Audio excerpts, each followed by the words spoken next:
उद्धव ठाकरे यांनी शिवसैनिकांना आवाहन केलेलं आहे, त्याचप्रमाणे त्यांनी हेही म्हटलेलं की ज्या काही गोष्टी मागच्या 2.5 वर्षात झाल्या त्यानंतर फडणवीसांना आवाहन दिलं की एक तर तू तरी राहशील नाही तर मी तरी नाही. कसं बघता एकूणच या विधानाकडे? शिवसेना पक्ष म्हणून माननीय उद्धवजी ठाकरे साहेबांचं आजचं भाषण एकदम जबरदस्त भाषण, शिवसैनिकांना एक जबरदस्त ऊर्जा मिळणार आहे. आणि आता तर निवडणुकीचा कार्यकाळ सुरू झालेला आहे विधानसभेच्या, त्यामुळे मी या ठिकाणी हे सांगेल की आम्ही सर्वजण त्या ठिकाणी उद्धव साहेबांच्या नेतृत्वाखाली एकदम छलांग मारायची आणि जिंकण्याच्या दृष्टिकोनातून आता आम्ही कामाला लागलो आहे.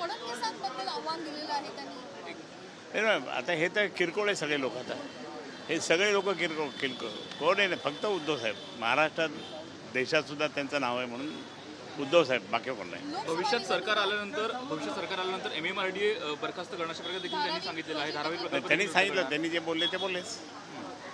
एक लोकसभा निवडणुकीनंतर आता विधानसभा निवडणूक सगळ्यात मोठं चॅलेंज आहे. उद्धव ठाकरे यांनी सांगितलं की भगवा हा विधान आता फक्त त्या ठिकाणी शिवसेना उद्धव बाळासाहेब ठाकरे हा पक्ष, नंतर मग महाविकास आघाडीतला राष्ट्रवादी आणि नंतर मग काँग्रेस आणि सगळ्यांचा महाविकास आघाडीच्या माध्यमाद्वारे त्या ठिकाणी जबरदस्तपणे यश मिळणार आहे. बावनकुळे असं म्हणते की उद्धव ठाकरे कोणाच्या भरोशावरती आम्हाला धमक्या देत आहेत. बावनकुळे कोण आहे?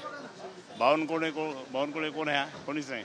उद्धव साहेबांसमोर काहीच नाही. तो दुसरीकडे इम्तियाज जलील यांना राज्यातील 3 प्रमुख नेते जे राजू शेट्टी असतील किंवा इतर 2 नेते असतील ते भेटलेले आहेत. कुठेतरी वेगळी आघाडी निर्माण करण्याच्या दृष्टीने भेटी आहेत असं सांगितलं. काही होणार नाही. इम्तियाज जलीलला काही होणार नाही.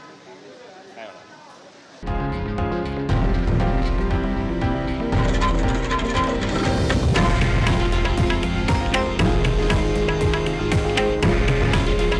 हे आहे देशातील नंबर 1 न्यूज नेटवर्क आणि आपण पाहत आहात TV9 मराठी. काळजी तुमची, हित महाराष्ट्राचं.